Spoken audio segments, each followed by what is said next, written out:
Hello bachcho, let's see this question. HCl was passed through a solution of calcium chloride, magnesium chloride and NaCl. Which of the following compounds crystallizes? ठीक है, options are only NaCl, only MgCl2, NaCl, MgCl2 and CaCl2, both MgCl2 and CaCl2. आइए इस question को solve करते हैं बच्चों। और सबसे पहले तो ये देखते हैं कि इस क्वेश्चन को सॉल्व करने के लिए हमें कौन से की कॉन्सेप्ट की जानकारी होनी चाहिए। देखिए, की कॉन्सेप्ट की अगर हम बात करें तो हमें बस ये ध्यान में रखना है कि अगर कोई भी सब्सटेंस प्रेसिपिटेट हो रहा है तो उसका क्या हो जाएगा, तो उसका मतलब है कि वहां पे उसका आयोनिक प्रोडक्ट ज्यादा हो जाता है उसके सॉल्युबिलिटी प्रोडक्ट से। और अगर ये सिचुएशन हो जाती है तो दिस कॉजेस प्रेसिपिटेशन, या फिर जिसको हम लोग ये कह रहे हैं कि क्रिस्टलाइज आउट हो जा रहा है। ठीक है, तो प्रेसिपिटेशन, राइट।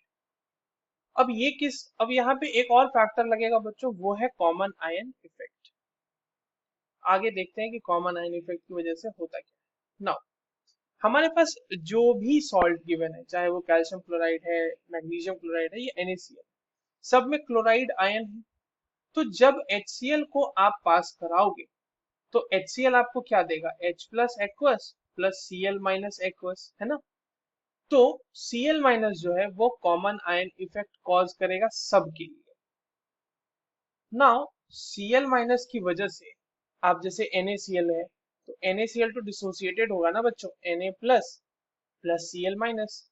अब यहाँ पे Cl माइनस, तो Cl माइनस की वजह से यहाँ पे कॉमन आयन इफेक्ट लग रहा होगा एंड NaCl का फॉर्मेशन हो रहा होगा। ठीक है, ली चैटलियस प्रिंसिपल, अगर प्रोडक्ट में कंसंट्रेशन इंक्रीज करेगा तो रिएक्शन जो है वो रिएक्टेंट के साइड जाना पसंद करेगी, क्योंकि उसको वो कंपनसेट करना है चेंज। तो NaCl ज्यादा फॉर्मेशन होगा।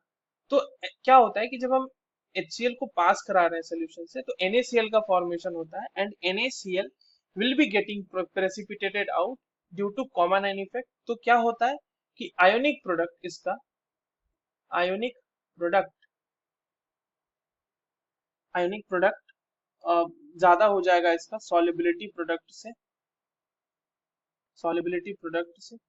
ठीक है, और आयोनिक प्रोडक्ट का बेसिकली मतलब क्या होता है कि concentration of NaCl plus into concentration of Cl minus, अगर NaCl की हम बात करें एट प्रेजेंट टाइम, जो भी हमारे पास टाइम गिवन है, तो इसकी वजह से क्या हो जाएगा, प्रेसिपिटेशन हो जाएगा बच्चों। और ये हो रहा है कॉमन आयन इफेक्ट की वजह से। ये तो मैंने लिख ही दिया है यहाँ पे, एक बार और लिख देते हैं, चलिए कोई बात नहीं। अब बाकी बची बात कि MgCl2 और CaCl2 के साथ क्यों नहीं होगा। अब देखिए MgCl2 में क्या है कि आपके पास Mg2 प्लस आयन्स है और Ca2 प्लस आयन्स है। अब इनके ऊपर क्योंकि चार्ज ज्यादा है, ठीक है, ग्रेटर चार्ज होने की वजह से इनका जो हाइड्रेशन होगा वो भी ग्रेटर होगा। Hydration is also greater. ठीक है, इसीलिए hence their solubility is greater, क्योंकि हाइड्रेशन जो है या फिर सॉल्युबिलिटी जो है वो डायरेक्टली प्रोपोर्शनल है चार्ज के। Solubility is also greater. ठीक है, इसीलिए इनका आयोनिक प्रोडक्ट जो है वो ओवरकम नहीं कर पाएगा इनकी सॉल्युबिलिटी प्रोडक्ट को, therefore they will not be precipitating out or crystallizing out. So the correct answer for this question will be only NaCl, which is given in the option number A. That is the correct answer. I hope you understood this well. All the very best.